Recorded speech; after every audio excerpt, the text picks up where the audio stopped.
All right, now we're gonna look at the bottom of the skull. Okay, so you can see this is the maxilla where the teeth are.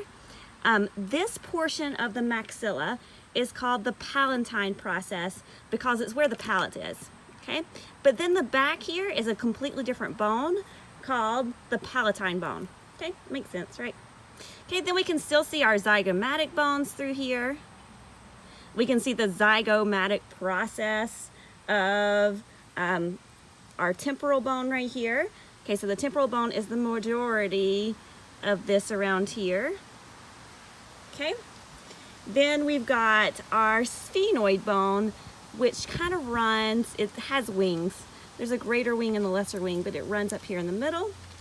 We've got our vomer that we can see right here in the back of the nose. Okay, and now let's get to some bone markings on these large temporal bones that we see back here. Okay, so first of all, we have the mandibular fossa, which is where that mandible articulates. So that's right there. You can kind of see it from the side a little bit better. There's an indentation. Okay, you've got your large mastoid process coming up, and you've got your pointy styloid process right there. You again have your external acoustic meatus or external auditory meatus. You may see it both ways. Okay, now your canals and your foramen. There are a lot of foramen here, and we are only asking you to know 3. Okay, so the first one I want to point out is this guy right here. He is a big one. Okay, that is your jugular foramen. So your jugular vein goes there, and your jugular vein's pretty big. So he's right there. Once you find your jugular vein, then you can find your carotid canal because he is right above him. Okay, so jugular foramen, carotid canal. Okay, then back here in the back, again, is your occipital bone. Okay, you have these 2 large bumps right here. Those are your occipital condyles. They are going to articulate with your very first vertebrae. So your atlas is going to articulate right there. Okay. Then we have the foramen magnum, which is this big hole there, and that's where your spinal cord leaves your brain. Okay. And then again, you can see back here your external occipital protuberance.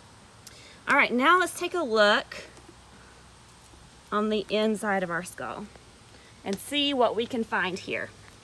Okay, so inside, first, this is all frontal bone, but there's not any markings that you need to know. Okay, the one that we do need to focus on is this guy right here. So that's part of your ethmoid bone. We can see him a little bit from the front, but really we need to open him up to see more. Okay, the middle crest right here is called the crista galli. And then around him, where he sits, is the cribriform plate. Okay, and the cribriform plate has a bunch of holes in them called the olfactory foramina, but you don't need to know that. So anyway, we'll keep going. Okay, then we have your sphenoid bone again. Looks like he's got wings. Okay, and we're gonna see the optic canal again from this side. So you've got these 2 holes right here. It looks like the eyes of this stingray that the frontal bone makes. Okay, your next one is the sella turcica, which is this little indentation here. Sella turcica means Turkish saddle. And so I imagine a little Turkish guy just sitting right there on the saddle. It's really where your, oh, which one is it? I just forgot. Your little pituitary gland. He sits there. Okay, so your pituitary gland hangs down off of your brain and sits down in the sella turcica. Okay? Then again, you've got this large temporal bone on either side, and you can see that big jugular foramen again. Okay? This right here is your internal acoustic meatus, is where your external acoustic meatus comes out. Again, you've got your foramen magnum. And I think that is it for your parts of your bone.